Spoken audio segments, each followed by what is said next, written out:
Et oui, une semaine après le premier tour de ces élections municipales 2020 un petit peu particulières, nous recevons le nouveau maire de Remire-Montjoly, Claude Plénette, élu dimanche dernier avec plus de 56% des suffrages, élu dès le premier tour donc et qui a été intronisé ce week-end. Bonjour Monsieur Plénette. Bonjour Monsieur Zamid et bonjour aussi à tous les auditeurs de Radio Pays. On va commencer par une question d'actualité avec cet incendie la semaine dernière au squat Bambou, l'habitation, les quartiers informels. En tant que nouveau maire de votre commune, est-ce que ça fait partie des dossiers dont vous avez envie de vous saisir ?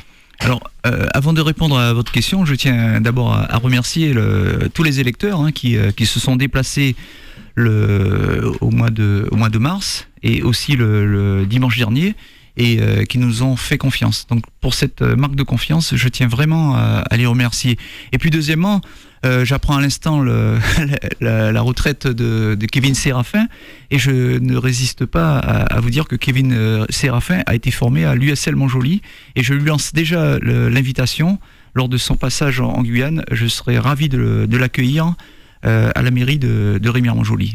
Justement, pour rebondir sur le premier sujet que vous avez abordé, est-ce que être élu dès le premier tour, ça vous engage quelque part encore plus que si vous aviez été élu avec un deuxième tour vis-à-vis de vos électeurs ? De toute façon, quand on est élu au premier comme au deuxième tour, c'est un engagement fort, c'est une marque de confiance et c'est une lourde responsabilité. Parce que je prends l'exemple de Remire-Montjoly, nous avons le destin de 25 000 âmes entre nos mains. Et c'est une lourde responsabilité. Et moi, je mesure justement cette responsabilité. Et en tout cas, avec l'équipe qui m'entoure, nous allons relever le défi. Puisque c'est un contrat de confiance que nous avons signé. Et dans un contrat, nous devons respecter la parole que nous avons donnée le dimanche dernier. Parmi les 25 000 âmes dont vous venez de parler, il y a aussi ces personnes qui ont perdu leur maison vendredi dernier dans cet incendie. Est-ce que vous aimeriez justement... En termes journalistiques, je dirais que c'est une très belle transition. Alors, je n'étais pas maire jusqu'à samedi matin. Je prends mes fonctions. C'est un dossier, effectivement, sensible. On va s'y atteler.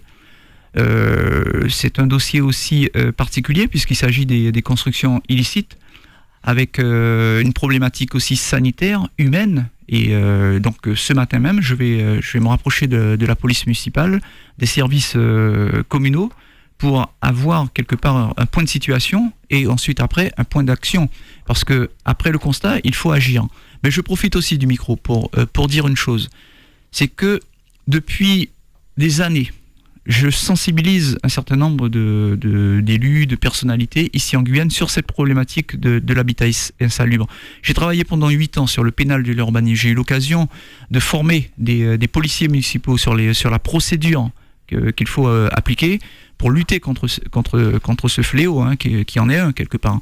Puisque quand on a l'occasion de se rendre sur ces sites-là, on se rend compte de la misère humaine qui est à nos portes. Mais il faut oser justement pénétrer, y aller. Moi, en tout cas, ce que je dis et l'engagement que j'ai pris aussi avec mon équipe, c'est de veiller à protéger les sites en question, parce que je ne souhaite pas que les constructions illicites augmentent encore plus à Remire-Montjoly. Donc on va attirer l'attention là-dessus.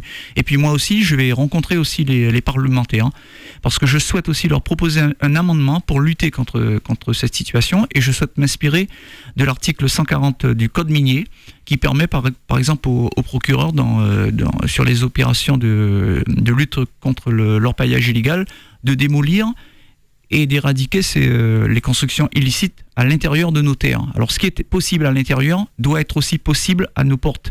Donc lutter contre les constructions illicites, c'est aussi lutter contre la misère. Nous allons accompagner les familles parce que il le faut, c'est une obligation, nous sommes tous humains, mais n'empêche que je ne vais pas laisser s'étendre cette misère sur notre territoire, parce que c'est de cela aussi qu'il s'agit.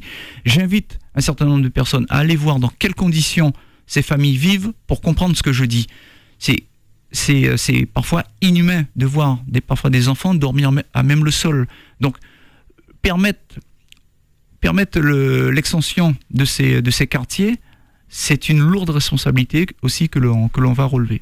Dans les semaines, on a commencé du coup à parler de la problématique de l'habitation informelle. Dans les semaines et dans les mois à venir, qu'est-ce qui va également changer très concrètement à Remire-Montjoly ? Ce qui va changer déjà, c'est tout simplement ce type de procédure-là, parce que vous savez, c'est très très long de lutter contre les constructions illicites. Je prends le temps de l'expliquer pour qu'on comprenne bien. C'est que à partir du moment que l'on fait le constat, il faut dresser un procès verbal, ce qu'on appelle un procès verbal dressé par la police municipale. Ensuite, après, il faut prendre un arrêté interruptif de travaux, ce qu'on appelle un AIT.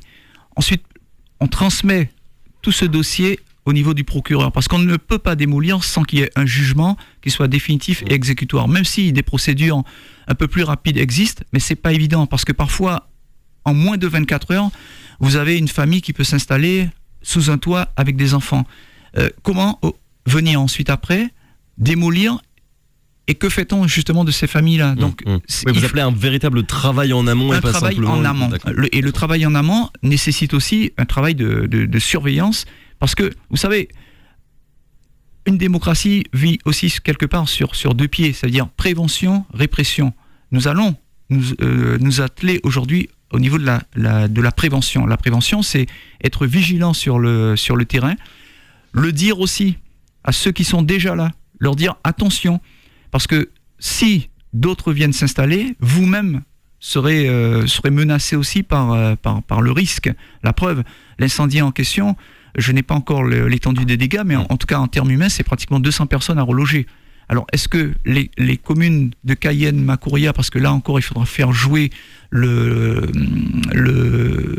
liens entre les communes, c'est énorme. 200 personnes à loger, pour combien de temps ? Donc, pour éviter tout cela, je pense qu'il est important il ne faut pas avoir la main qui tremble.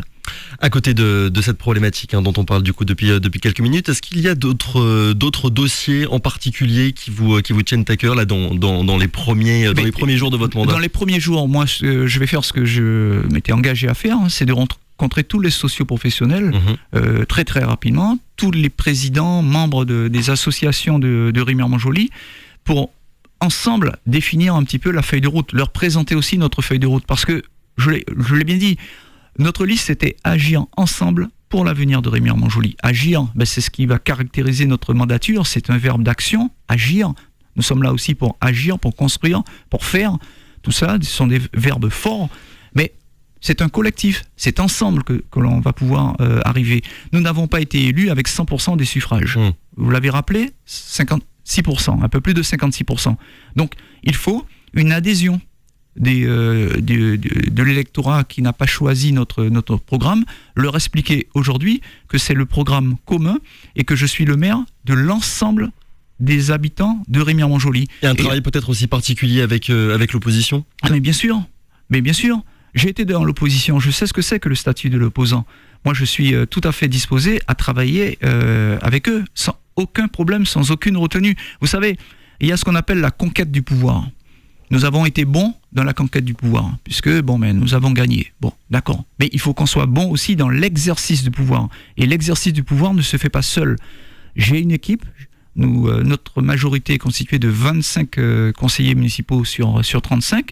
Je tends la main déjà aux élus de l'opposition, et je l'ai rappelé lors de mon discours d'investiture.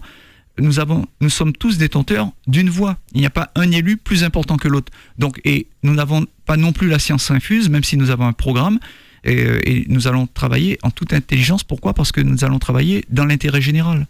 En préparant cette interview, je suis retourné sur la page internet de votre campagne. Il y a de nombreuses propositions qui sont faites. C'est classique, comme à chaque élection, les candidats mettent en avant un certain nombre de choses, mais parfois, souvent, il y a un décalage, évidemment, entre la campagne et l'arrivée au pouvoir. Est-ce que vous irez, au cours de ces années qui arrivent, au contact, justement, des habitants de Remire pour les informer de ce qui sera fait ou, au contraire, de ce qui ne sera pas fait ? C'est au cœur de nos préoccupations. D'ailleurs, vous savez, je vais vous faire une confidence, je n'ai pas attendu.